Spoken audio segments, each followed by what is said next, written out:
오늘은 113문을 이어서 어느 만큼만 보겠습니다. 아주 짧은데요. 오늘은 먼저 113문 중에서 오늘 생각할 부분만 제가 그냥 읽겠습니다. 질문은 113문 제3계명이 금하는 죄는 무엇입니까? 이거고요. 오늘 배울 부분은 213쪽 둘째 줄부터 거짓 맹세와 모든 죄악된 저주와 맹세와 서약과 제비 뽑기와 여기까지입니다.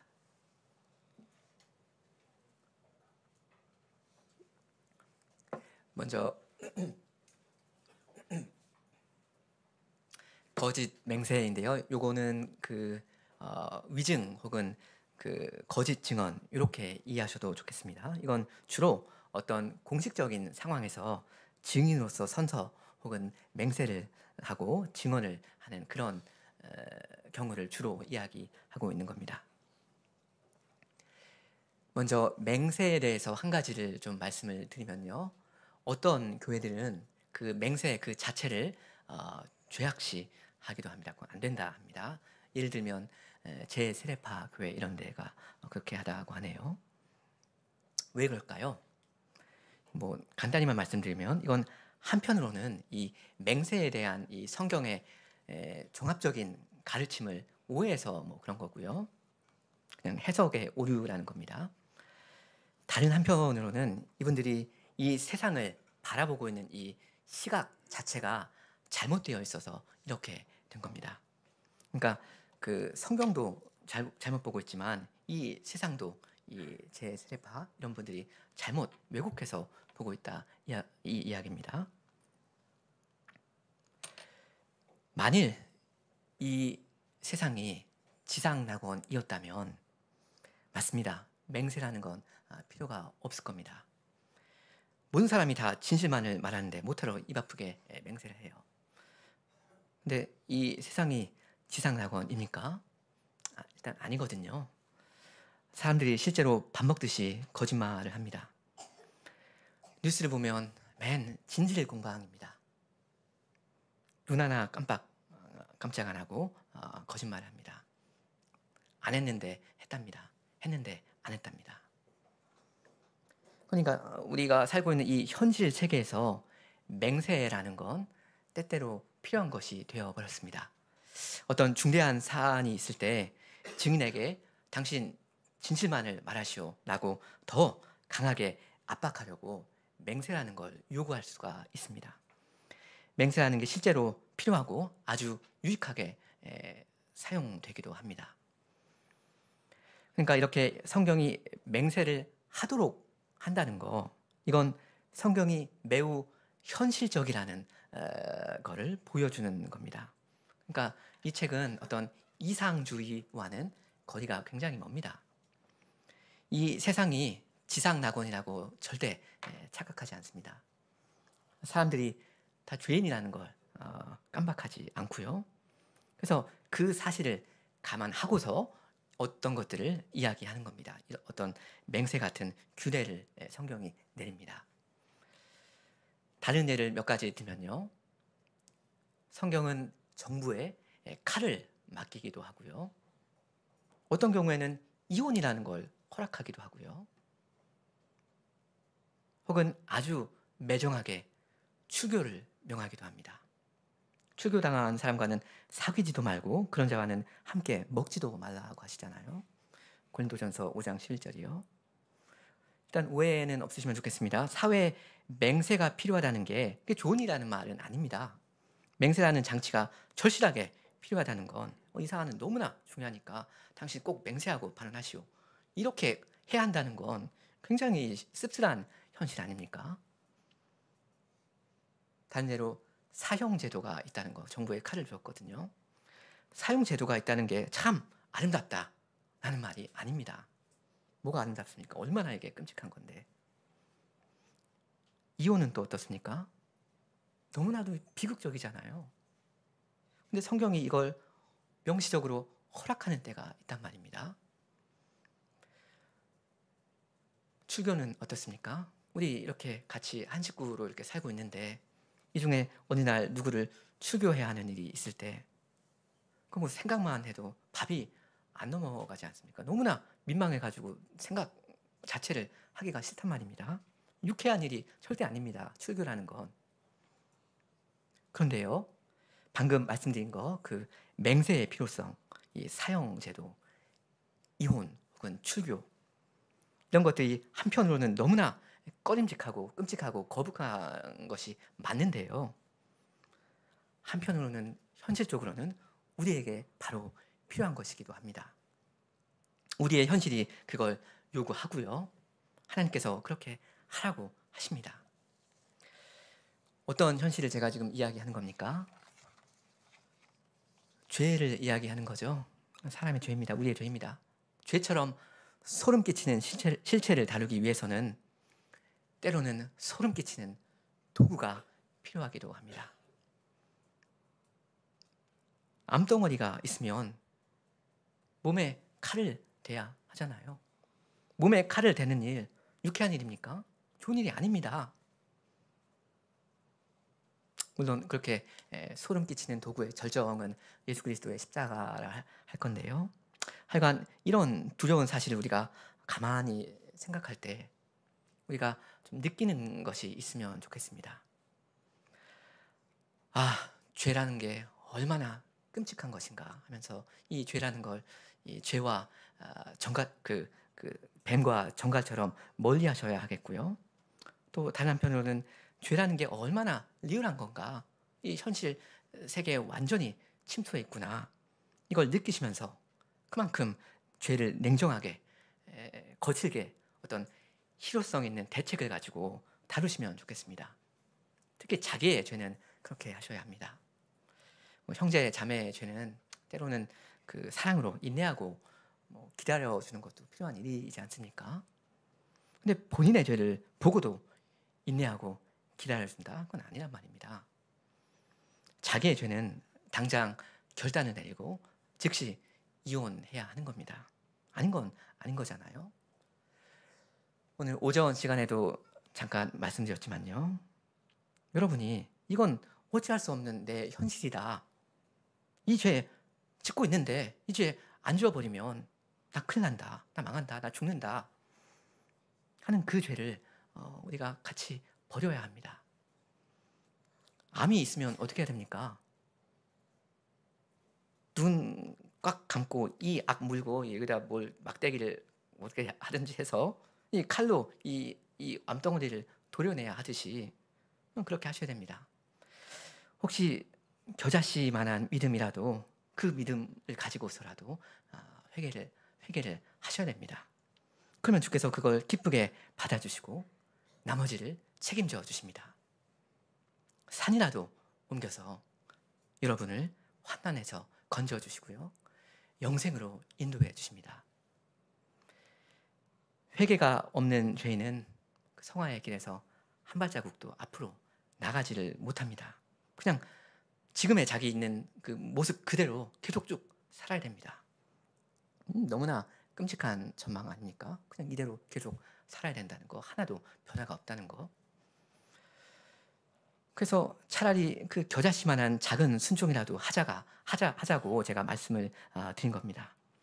우리를 위해서 산이라도 옮기시는 하나님을 우리 같이 알아가자 하는 겁니다. 이제 본론으로 돌아오면요, 그 거짓 맹세 혹은 거짓 증언 이야기인데요, 증인으로서 선서 혹은 맹세라는 거예요. 근데 왜 이게 지금 3계명 내용 안에 들어가 있는 거냐 하는 질문이 나오지 않습니까? 왜 그런가? 우리 요리문답은 우리가 하나님의 이름을 들어서 법정에서 선서를 할 거라고 간주하니까 그럴 겁니다. 하나님의 이름, 이 3계명이지 않습니까? 하나님의 이름으로 맹세한다는 건 자기의 말이 진실되다 하는 걸 하나님께서 보증해 주실 거를 청하는 거잖아요. 제가 지금 진실을 말하고 있다는 사실에 하나님께서 친히 증인이 되어 주십시오. 만일 제가 진실을 말하는 게 아니라면 모든 일을 아시는 하나님께서 저에게 벌을 내리심이 마땅합니다 라고 그 엄숙히 하나님의 이름을 부르는 거 아닙니까? 그러니까 맹세를 할 땐 하나님의 이름으로 하는 게 옳습니다. 왜냐면 맹세는 일종의 그 예배 행위이거든요. 일종의 신앙 고백이라고 할 수도 있고요. 그래서 하이델베르크 요리문답 102문답을 보면 이렇게 이야기합니다. 정당한 맹세는 오직 홀로 사람의 마음을 아시는 하나님을 불러 진리에 대해 증인이 되어 주시며 내가 거짓으로 맹세할 때 형벌하시기를 구하는 것입니다. 이러한 영에는 어떤 피조물에게도 돌아갈 수 없습니다 합니다. 그러니까 그 증인 선서 원칙은 증인 선서는 하나님의 이름으로 하는 게 옳은데요. 근데 우리 대한민국 법정에서 그렇게 한가요? 아니잖아요. 우리나라 그 법정의 그 증인 선서 문구는 이겁니다. 양심에 따라 숨김과 보탬이 없이 사실 그대로 말하고 만일 거짓말이 있으면 위증의 벌을 받기로 맹세합니다. 이 문구는 우리나라 민사재판이나 형사재판 모든 법정에서 사용되는 걸로 제가 알고 있는데요. 다시 한번 읽어드리면 양심에 따라 숨김과 보탬이 없이 사실 그대로 말하고 만일 거짓말이 있으면 위증의 벌을 받기로 맹세합니다. 이렇게 하거든요. 기준이 어디에 가 있죠? 나의 양심에 가 있죠. 기준이 하나님이 아니고요. 내 양심이에요. 하나님께서 내 양심의 주가 되어주셔서 하나님께서 내 마음과 내 입을 지금 보고 계신다. 그리고 내가 거짓말을 하면 그걸 다 아시는 하나님께서 나를 치시기 바란다. 이런 말을 지금 하고 있는 건 아닙니다. 여기 만일 거짓말이 있으면 위증의 벌을 받기로 맹세합니다 하는 이 말도 국가와 법원이 위증죄로 나를 이제 발견하고 처벌한다는 말이지 하나님께서 날 치신다 이런 말은 아니거든요. 이게 지금 우리나라 그 법정의 상황인데요. 전 지금 딱히 이걸 비판하려는 건 아닙니다. 그리고 신자가 이런 상황에서 우리가 기왕 대한민국에서 살고 있으니까 외형적으로 하나님의 이름으로 맹세하지 않는다고 해서 그것이 꼭 죄가 된다 이렇게 말할 수는 없을 듯합니다. 그리고 우리가 뭐 국기에 대한 뭐 경례를 하거나 뭐 공직에 나가든지 뭐 회사에 취직할 때 어떤 서약을 할 경우가 있을 수가 있는데 그때 반드시 하나님의 이름으로 하는 게 아니잖아요. 오히려 그렇게 안 합니다. 뭐 방금 말씀드린 건 뭐 맹세라기보다는 서약인데요. 하여간 우리 중에 공무원 분들이 꽤 계시는데 공무원 선서는 이렇습니다. 그 맹세라는 것은 제가 말하는 것은 진림이다라는 걸 이제 맹세라고 하고 이제 서약이라는 건 혹은 저는 앞으로 이렇게 꼭 하겠습니다라는 건데 공무원 선서가 이렇게 됩니다. 나는 대한민국 공무원으로서 헌법과 법령을 준수하고 국가를 수호하며 국민에 대한 봉사자로서의 임무를 성실히 수행할 것을 엄숙히 선서합니다. 이렇게 되어 있는데 여기서도 하나님의 이름을 부르진 않잖아요. 뭐 3계명이랑 직결되지 않는다 할 수도 있겠습니다. 이건 뭐 이 세상이 하나님을 멀리 떠나 있다는 이 현실을 반영하는 거기 때문에 좀 씁쓸하기도 한데요. 그렇다고 이걸 우리가 당장 뭐 어떻게 할 수 있는 것도 아닙니다. 그죠? 또 종교의 자유라는 것도 분명히 있기 때문에 대한민국에서 이런 맹세 형태는 불가피한 측면도 있어 보이는 것이 사실입니다. 어쨌든 이건 이 정도로 우리가 그냥 납득하고 수용하면 될 듯 싶습니다. 그냥 통상적인 사회 질서와 어떤 법에서 요구하는 그런 신의의 태도로 맹세하도록 요구한다. 좋다. 난 그렇게 맹세한다. 이렇게 생각할 수 있는데요. 이렇게 우리 신자들이 다 이 세속 사회 안에서 살고 있기 때문에 하나님의 이름을 부르는 일이 없이 맹세나 서약을 하잖아요. 그럴 때라도 비록 하나님의 이름이 명시적으로 이렇게 언어로 언급되는 건 아닐지라도 우리는 신자이니까 우리 마음에 하나님을 조용히 모시고 그분을 최고 증인으로 삼고 그분을 예배하는 게 옳을 것입니다. 어차피 기왕 하나님께서는 우리를 항시 보고 계시지 않습니까? 그러니까 자기가 지금 하나님 앞에 서 있다는 사실을 알고 그에 합당하게 행하시면 됩니다. 하나님이 여러분 무서워서라도 거짓 증언을 하거나 혹은 서약하신 내용을 어기시면 안 됩니다. 이건 물론 우리가 공식적인 맹세를 하든 안 하든 당연히 뭐 일상 그렇게 해야 하는 거고요. 약속을 지키는 거, 진실을 말하는 거. 근데 맹세를 했다면 이 사안에 대해서는 하나님의 눈을 더더욱 특별히 의식하는 게 필요하겠죠. 그리고 내가 범죄하지 않도록 하나님의 이름을 이 세상에서 욕되게 하지 않도록 성령 하나님의 도움을 더욱더 구하셔야 할 겁니다. 왜냐하면 우리는 그리스도인이니까요. 주님의 이름이 우리의 그냥 이름에 붙어 있잖아요. 그러니까 우리가 죄를 범할 때 사람들이 누구를 욕합니까? 그리스도를 욕합니다. 예수장이 하면서 예수를 욕해요. 무슨 예수쟁이가 그거밖에 못하냐? 우리보다 더 못됐네. 우리는 그리고 교인이니까요. 우리 인격의 결함이 드러나 버릴 때 이웃들은 교회를 욕합니다. 교인이니까 교회를 욕합니다. 그리스도의 몸이요. 여러분이 그리스도인이시라는 사실, 여러분 직장 동료들, 그 학교 친구들 다 알죠? 알고 있죠? 당연히 알아야 합니다. 그게 무슨 비밀에 붙일 일입니까? 무슨 스파이 작전입니까? 아니잖아요. 신자가 신자답게 살면 이렇게든 저렇게든 그가 신자라는 사실은 알려지게 되어 있고요. 그리고 이것은 사실 당당하게 고백을 해야 하는 거고요. 그래서 여러분은 하나님의 명예를 드높이든 실추시키든 둘 중에 하나를 하게 되어 있습니다. 아버지의 이름이 거룩히 여김을 받는 거, 이거보다 더 중요한 거 세상에 있습니까? 없지 않습니까? 주기도문의 첫째 강구, 제1의 강구가 그거란 말입니다. 여러분의 천부의 성호가 여러분 때문에 높임을 받을 수 있도록 여러분 정직하게 살아가시기 바랍니다. 진실을 말하시고 약속을 지키십시오. 거짓이 난무하는 이 세상 속에서 여러분 손해와 피해를 보시더라도 진실만을 말하셔야 합니다. 하나님을 경외하시기에, 믿으시기에 여러분 쉬운 길을 택하지 마시고 어려운 길을 택하십시오. 그런 사람을 주께서 받아주시고 기뻐하시고 그런 사람을 주께서 지켜주십니다. 그 다음 그 213쪽 셋째 줄에 그 제비 뽑기가 나오잖아요. 요거에 대해서 남은 시간 동안 좀 말씀을 드리려고 합니다. 지금 이 113문답은 제3계명이 금하는 죄가 뭐냐? 요걸 지금 묻고 있으니까 얼핏 보면 제비 뽑기는 죄다 나쁜 것이구나, 악한 거구나. 제비 뽑기 하면 하나님께 범죄하는 거구나. 이렇게 오해할 수가 있는데 일단 그렇지 않습니다. 여기 둘째 줄부터 보시면 모든 죄악된 저주와 죄악된 맹세와 죄악된 서약과 죄악된 제비 뽑기 이런 이야기잖아요. 그러니까 저주와 맹세와 서약과 제비 뽑기를 다 하지 말라 이 말이 아니고 잘못된 제비 뽑기는 안 된다라는 말입니다. 그리고 112문답도 잠깐 보실까요? 210쪽인데요. 210쪽이요. 여기도 제비 뽑기가 나오는데 긍정적으로 제가 문답을 읽습니다.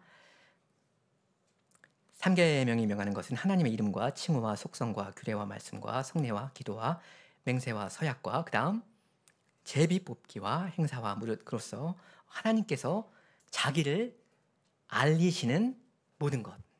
그죠? 그러니까 제비 뽑기로 자기를 알리신다 이 말입니다. 좀 건너뛰고 그 다음 보면 존경하는 마음으로 거룩하게 사용하라는 것입니다. 자, 그러니까 대우리 문답은 제비 뽑기를 금하는 것이 절대 아니고요. 오히려 제비 뽑기를 사용할 만한 상황이 있다. 그리고 제비 뽑기로서 하나님께서 자기를 혹은 자기의 뜻을 알리기도 하신다. 그럴 수 있다. 그러니까 이걸 사용할 때는 거룩하게 잘 사용해야 한다. 이렇게 지금 지도를 하고 있는 겁니다. 그러면서 여기 581번 각주에 붙은 증거 선구를 보시면 사도행전 1장 9절이 있잖아요. 가룟 유다를 대체할 그 사도 뽑는 이야기요. 아까 읽었습니다. 그러니까 대우리문답은 제비 뽑기를 상당히 긍정적으로 보고 있는 것 같습니다. 그죠? 실제로 성경도 보면 제비 뽑기는 주님의 뜻을 아는데 유효하게 쓰이는 것으로 종종 나옵니다. 굉장히 좋은 것으로 나와요. 몇 가지 예를 들면요. 그 민수기 26장에서 여호와께서 제비 뽑기를 통해서 지파들에게 그 땅을 나눠주라고 하시잖아요. 그리고 여호수아 7장에 보면 그 아간 이야기 있잖아요. 이 사람이 그 전쟁에서 이제 취하지 말아야 할 물건을 취하고 이제 숨겨버리는데 이 사람을 적발해 내는데 어떤 방법을 하나님께서 쓰시죠? 제비 뽑기를 쓰십니다. 이런 식으로 제비 뽑기는 구약 시대 사람들이 하나님의 뜻을 파악하는데 굉장히 잘 쓰이기도 했습니다. 아까 그래서 그 요리문답에서 하나님께서 자기를 알리시는 모든 것이라고 했잖아요. 그러니까 제비 뽑기는 항상 하나님의 구체적인 의중을 파악하는 데만 쓰였다는 말은 아니고요. 그 일을 위하여 쓰이기도 했다는 말입니다. 하나님께서 실제로 그렇게 쓰셨어요. 때로는 제비 뽑기라는 장치를 통해서 자기의 감추인 뜻을 자기 백성한테 계시해 주셨다. 이렇게 말해도 될 겁니다. 방금 제가 언급한 그 아간 이야기요. 이때 이스라엘 사람들이 총 몇 명이나 되었겠습니까? 수십만 명 적어도 있었습니다. 근데 그 중에 이 제비 뽑기라는 걸로 이 아간 한 사람이 딱 뽑혔다 이거예요. 그 부분 제가 읽겠습니다. 그냥 들으시면 됩니다. 이에 여호수아가 아침 일찍이 일어나서 이스라엘을 그 지파대로 가까이 나오게 하였더니 이제 보십시오. 어떻게 이게 좁혀지는지. 유다 지파가 뽑혔고 유다 족속을 가까이 나오게 하였더니 세라 족속이 뽑혔고 세라 족속의 각 남자를 가까이 나오게 하였더니 삽디가 뽑혔고 삽디의 가족 각 남자를 나오게 하였더니 유다 지파 세라의 증손이요 이 삽디의 손자요 갈미의 아들인 아간이 뽑혔더라 했습니다. 여호수아 7장 16절 이하입니다. 여러분 이때 그 수많은 사람들 중에서 범인이 누구인가? 그건 이제 하나님만 아시는 정보였고요. 근데 그 정보를 하나님께서 이스라엘 백성한테 전달하셨어요. 굉장히 드라마틱하게. 제비 뽑기라는 방식을 써서 그렇게 하셨다 이겁니다.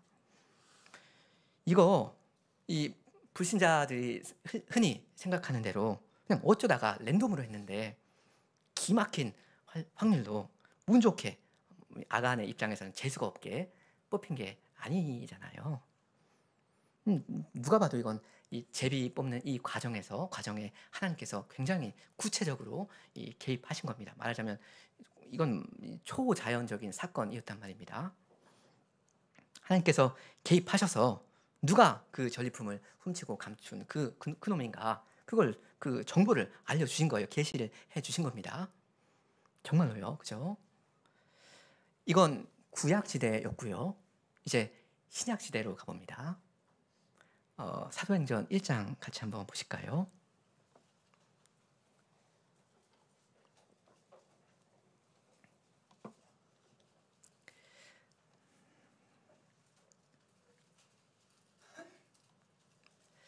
사도행전 1장 21절부터 읽습니다. 이러함으로 요한의 세례로부터 우리 가운데서 올리어 가신 날까지 주 예수께서 우리 가운데 출입하실 때 항상 우리와 함께 다니던 사람 중에 하나를 세워 우리로 더불어 예수의 부활하심을 증거할 사람이 되게 하여야 하리라 하거늘. 내용 아시죠? 가룟 유다가 죽었습니다. 그래서 사도를 이제 택해야 하는데 그 기본적인 자격을 베드로가 이야기합니다. 적어도 예수님의 공생애 중에 우리 11 사도들과 함께 다닌 사람이어야 한다는 거예요. 베드로가 그렇게 생각을 하고 판단을 하고 그렇게 제안을 한 겁니다. 우리 23절부터 26절은 같이 한번 읽으면 좋겠습니다. 23절부터 26절. 저희가 두 사람을 천하니 하나는 바사바라고도 하고 별명은 유스도라고 하는 요셉이요 하나는 마띠아라. 저희가 기도하여 가로되 뭇 사람의 마음을 아시는 주시오. 이 두 사람 중에 누가 주의 택하신 바 되어 봉사와 사도의 직무를 대신할 자를 보이시옵소서. 유다는 이를 버리옵고 제 곳으로 갔나이다 하고 제비 뽑아 마띠아를 얻으니 저가 11 사도의 수에 가입하니라. 보시면 이 경우도 아까 아간 사건이랑 그 비슷한 점이 많이 있죠. 일단 사람을 뽑는 겁니다. 사람 한 사람. 그리고 그걸 하나님께서 직접 정해 주신다는 거예요. 누구를 뽑아야 하는가? 하나님 아시는데 하나님께서 그걸 딱 정해 주신다 이겁니다. 어떻게 어떤 사람을 하나님께서 원하시는지 이게 이제 제비 뽑기를 통해서 드러나는데, 사실 근데 차이점도 있습니다. 뭐냐면 여기 사도행전 이야기에서는 사람의 판단도 이 과정에 어느 만큼 들어가 있다 하는 사실입니다. 일단 21절, 22절에서 베드로가 사도 그 후보자의 자격, 적어도 이 정도는 해야 된다, 이런 건 갖춰야 된다라는 걸 이야기하거든요. 뭐 베드로가 어떤 계시를 받은 것도 아니고 본인이 판단해서 이렇게 말을 한 걸 겁니다. 그 다음 그 자격이 있는 사람을 120명 중에서 2명을 추천합니다. 사람들이요. 아마 이 11사도와 동행하던 사람들 중에서 가장 경건하고 신실한 사람이 누구인가, 이걸 이 사람들이 살피고 해서 2명을 이제 내세운 것 같아요. 여기 천한이라는 말, 추천한이라는 뜻이잖아요. 그 23절에 추천한 겁니다. 11사도와 동행하던 사람들이 딱 2명만 있었다, 아마 이러지는 않았을 겁니다. 이 120명이 되는 이 사람들이 서로를 잘 알았을 거니까요. 사도가 될 만한 인격을 갖춘 사람을 알아보았는데 그만한 인재가 사람들 보기에 딱 2명이 있었고요. 그 둘 중에 누가 주님이 택하신 사람인지를 주께서 제비뽑기로 보여주십시오 라고 주께 기도를 한 겁니다. 말하자면 이건 지금 완전 랜덤으로 이 120명이 되는 그 풀에서 이 제비를 뽑은 게 아니었다 이겁니다.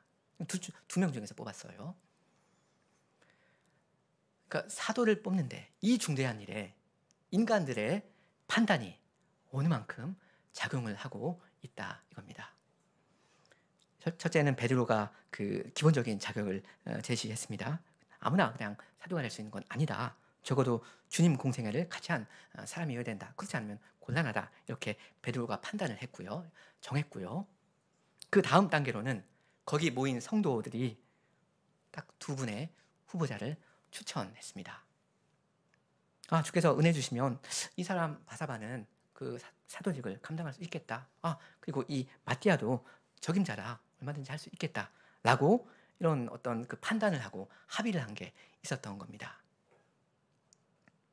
이렇게 2명으로 후보군이 좁혀진 상태에서 그 상태에서 제비를 뽑았잖아요. 여러분, 근데 12사도를 택하는 그 일, 원래 누가 하는 일이었죠? 예수님이 하신 일입니다. 복음서를 보면 12제자는 예수님이 다 직접 고르고 부르셨잖아요. 그리고 여기 사도행전 1장 2절에 보면 1장 2절에 그의 택하신 사도들이라고 딱 나오지 않습니까? 원래 예수님이 직접 하시던 일인데 그 일을 성도들이 하더라 이겁니다. 그것도 소위 말하는 평신도들이 그 일을 합니다. 이건 신약의 교회가 정말로 그리스도의 몸이니까 이렇게 할 수가 있는 건데요. 그 구약 시대 때 이 제비 뽑기로 사람들을 택하는 그 장면을 보면요, 제가 알기로는 대체로 그 전체 사람들 그 풀 안에서 택한 것 같습니다. 아까 이야기한 그 아간 때도 그렇게 했고요. 수십만 명 되는 거기 중에서 다 이제 뽑았단 말입니다. 사무엘상 10장에서 왕 사울을 뽑을 때도 그랬었고요. 역대상 24장 이하에서 이제 직분자를 막 뽑는 그 이야기가 나오는데 거기도 그랬고요. 전체에서 뽑았습니다.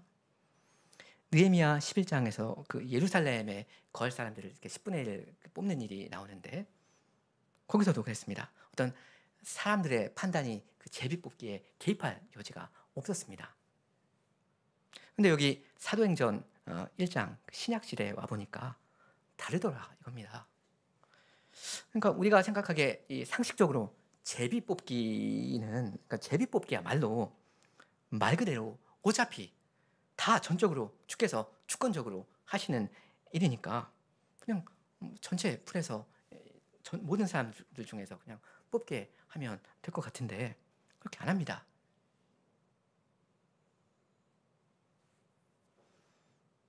이걸 이렇게 말해도 될지 모르겠습니다. 신약 시대에 와서는 신약 성도들이 하나님의 뜻을 분별하는 그 제비뽑기의 일에 참여를 합니다. 그리고 주님은 이 사람들의 그 판단을 인정하고 승인하시고 받아서 써주십니다.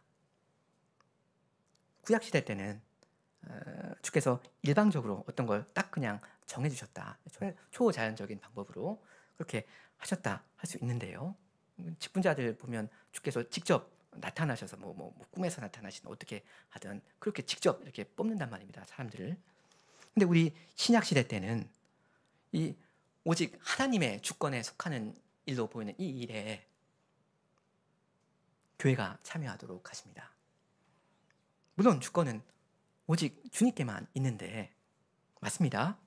근데 뭔가 거기에 그리스도의 몸된 교회가 깊숙이 관여하는 게 있다 이겁니다. 일단 구약시대 때는 제비뽑기 이야기가 굉장히 많이 나오거든요. 근데 신약 시대는 그렇지 않고요. 이제 사실 이 사도행전 1장 이야기가 그 마지막 제비뽑기가 되는데요. 사도행전 2장 이후에 그리고 서신서에 가보면 눈 씻고 찾아봐도 제비 뽑는 이야기가 하나도 없다 하는 사실은 주목할 만한 점이 되는 것 같습니다. 있을 법한데 없어요. 제비 뽑기는 사람을 택하는 일인데 그리고 사도행전 2장 이후에 이제 직분자를 세우는 일이 계속 있는데 제비 뽑기의 방식으로 그걸 더 이상 안 쓰니까 참 희한하다 이겁니다. 뭐 바울 사도가 이제 목회 서신에서 뭐 장로나 이제 집사는 이래야 한다. 제비 뽑기에서 이제 이게 추첨이 되어야 한다. 이렇게 이야기 안 하거든요. 그렇게 안 하고 우리 교회에서 하는 이 방식으로 합니다. 회중이 사람을 보고 살펴서 천거해서 뽑기도 하고요. 이건 우리가 장로님을 뽑는 방법이죠. 이제 투표를 하니까요. 장로님을 택하는 방식입니다. 아니면 그냥 기존의 직분자가 명하기도 합니다. 이건 우리가 그 치유회가 집사님을 택하는 방식이죠. 왜 그럴까? 왜 그냥 제비뽑기로 하나님의 뜻을 묻지 않을까? 몇 가지를 생각할 수가 있겠는데요. 일단 성신님의 내주가 있습니다.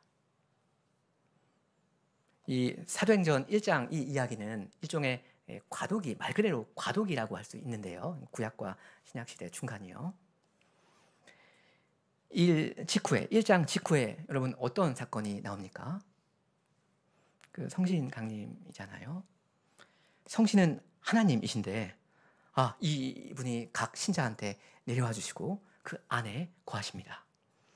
이 지혜와 모략의 신이 직접 사람 안에서부터 이 사람을 인도해 가시는데 그런데도 굳이 그 제비 뽑기를 쓸 필요가 있을까요? 하나님께서 어떤 일을 맡길 만한 형제인가 아닌가 이걸 형제들이 알아볼 수 있거든요. 그리스도의 다스림을 받는 회중이 장로 될 만한 사람, 목사 될 만한 사람을 알아볼 수 있고요. 알아봐야 합니다. 추첨해서 목사 뽑는다 이렇게 합니까? 큰일 날 일입니다. 신약교회는 근데 왜 그런가? 왜 그렇게 하는가? 그만큼 장성했으니까 그런 겁니다. 그만큼 주께 받은 은혜가 큽니다. 자기가 우리가 잘났다는 게 아니고요. 그만큼 은혜를 쏟아 부어주셨다는 거예요. 주 그리스도의 통치가 있고 하늘에서 다스리시는 그 사실 그리고 성신의 인도가 있지 않습니까? 그러니까 하나님의 뜻 얼마든지 분별할 수 있습니다. 이 말은 교회가 오류를 범하지 않는다라는 말이 전혀 아니고요. 우리가 은혜를 많이 받은 교회인 만큼 어리석은 결정을 엉뚱하게 내리지 말아야 할 책임이 우리한테 있다 하는 겁니다. 우리가 결정을 하되 엉뚱하게 결정하면 안 된다. 그럼 우리가 부족한 거다 하는 겁니다. 하나님의 뜻을 우리가 분별할 수 있으니까 잘 분별해야 합니다. 이건 뭐 장로를 선출하는 일이나 이런 일, 이거 우리가 알아서 우리 나름대로 이렇게 결정하고 간다, 이 이야기를 하는 게 아닙니다. 그리스도께서 이 교회를 통치하시는데, 그리스도께서 자기의 직분자를 이제 내려주시는데 그 일에 교회가 참여한다 하는 겁니다. 이게 바로 그리스도의 뜻이다 하면서 이것을 우리가 어느 만큼 확신하면서 갈 수 있다는 겁니다. 방금 저는 그리스도의 통치가 있고 또 이제 성신의 인도가 있다는 걸 말씀드렸는데요. 거기다 이 계시의 완성이라는 걸 또 덧붙일 필요가 있겠습니다. 이 요한계시록 마지막 장 마지막 구절이 기록된 그 순간이 있었을 거 아닙니까? 그 순간은 이 기나긴 그 구속의 역사에서, 구속사에서 굉장히 특별한 시점이 됩니다. 말씀 계시가 완성되었다는 거, 그 마지막 구절에 그 잉크가 말랐다는 거, 그건 하나님께서 자기 백성에게 하실 말씀을 다 하셨다는 겁니다. 그러니까 더 이상 하실 말씀이 없어요. 정말로. 기록된 이 성경 전서, 그리고 성령님의 인도, 이거면 됩니다. 말씀과 성령 있습니다. 다른 것 필요 없습니다. 다른 계시는 없습니다. 그리스도께서 마지막 날에 오실 그 일만 남아 있습니다. 그 마지막 계시. 그래서 대부분의 개혁주의 학자들은, 제가 보기에는 어떤 그 중요한 결정을 제비뽑기로 내린 것은 지양해야 한다고 주장을 하는 것 같습니다. 가급적 지양해야 된다. 특히 그 구약 백성에서 구약 시대 때 하던 그 100명 중에서 1명을 뽑는 그런 거, 우리 중에 제비뽑기해서 다음 목사로 합시다, 뭐 이런 거, 그런 건 하면 안 된다라고 이야기를 합니다. 직분자를 특히 택할 때에는 말씀 묵상, 기도, 또 금식, 사리분별, 지혜, 이런 통상적인 방식으로 택하는 게 맞습니다. 바로 이러한 통상적인 방식으로 우리가 그리스도의 그 다스림에 참여합니다. 제비 뽑는 건 사실은 그 쉬운 길이지 않습니까? 누구는 못해요. 그냥 이렇게 하면 되지. 그건 쉬운 일인데, 너희 신약교회는 어려운 길을 가라 이겁니다. 너희들이 판단하라 이겁니다. 주께서 완성된 이 말씀을 주시고 성령을 또 주셨으니까, 더 고도한 위치에 우리를 올려놓으셨으니까, 그 은혜에 합당한 어른 교회로서, 신약교회로서 어떤 어려운 결정이라도 질서 있게 척척 내리면서 주님의 뜻을 우리는 분별해 갑니다. 하나님의 인도는 그런 식으로 받는 것입니다. 꿈에서 뭐가 나오고 제비뽑기를 해서 뭐 어떻게 어느 직업을 택할 것인가 그렇게 결정하고, 좋은 일이 아닙니다. 하나님의 인도를, 성신의 인도를 받는 방식으로 말씀을 묵상하고 성신의 깨달음을 의지하는 그 방식으로 받는 것이, 그게 큰 원칙이지, 주사위를 던진다, 그건 주님의 주권이다, 그게 주님의 뜻이다, 이러면 오히려 거기에 오류가 들어갈 가능성이 훨씬 더 클 겁니다. 물론 그 제비뽑기라는 것을 신약 성경이 명시적으로 금하는 것이 아닌 것도 또 사실입니다. 그래서 우리 요리문답은 제비뽑기에 대해서 좀 더 긍정적으로 고백하고 있는 것 같고요. 뭐 주께서 일상의 섭리로서 주사위든 뭐든 제비뽑기든 어떤 걸 보여주시려면 얼마든지 뭐 그렇게 하실 수도 있겠다 싶습니다. 예를 들어서 장로 투표를 하는데 계속 이제 두 분이 나왔는데 계속 이제 득표수가 동점으로 나와요. 어떤 다른 방법으로 결정하기가 곤란하다고 할게요. 그럴 때는 그냥 제비뽑기를 해서 한 명을 정하고 그 정도로 마무리하는 것도 한 가지 방법이 될 수는 있겠습니다. 근데 이것은 그 제비뽑기를 했으니까 그러므로 이것이 주님의 뜻이다. 이것을 제비뽑기의 근거를 두고 어떤 확신을 할 수 있다는 말은 아닐 수도 있습니다. 아까 마띠아와 다른 사람 있었는데 마띠아가 뽑혔잖아요. 그만큼 추린 상태에서 하나님께서 뽑아 주신 거고요.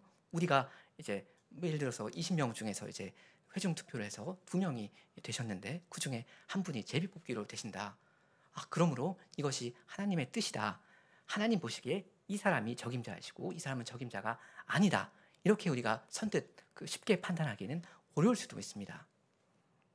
다만 두 분 다 장로로 섬기시기에 무난하다, 경건하시다. 이런 상황에서 주께서 이렇게 정해주셨구나, 이렇게 섭리하셨구나 라는 정도로 우리가 생각하고 넘어가면 될 일일 겁니다. 오늘은 이만큼 하겠습니다. 기도하시겠습니다.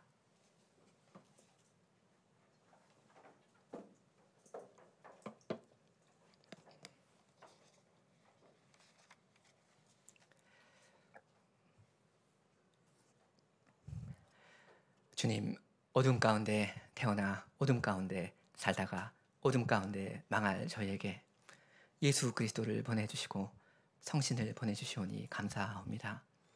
성경 전설을 저에게 하나님의 영원한 말씀으로 주시고 그것을 우리가 얼마든지 읽고 깨닫고 믿고 순종할 수 있게 하여 주시오니 감사합니다. 얼마든지 저희가 그리스도의 몸된 교회로서 주님의 뜻을 분별하며 주님의 다스리심에 저희 또한 참여할 수 있도록 하여 주시오니 감사합니다. 이것이 주님의 은혜이옵니다. 주님, 저희에게 믿음을 더욱 주시고 성신을 더욱 주셔서 저희가 하나님의 뜻을 언제든지 정직하게 지혜롭게 분별하며 저희가 저희 멋대로 어떤 일을 해 나가는 것이 아니라 하나님의 다스림을 받는다는 사실을 저희가 다 확신하는 가운데 다 함께 전진할 수 있도록 하여 주시옵소서.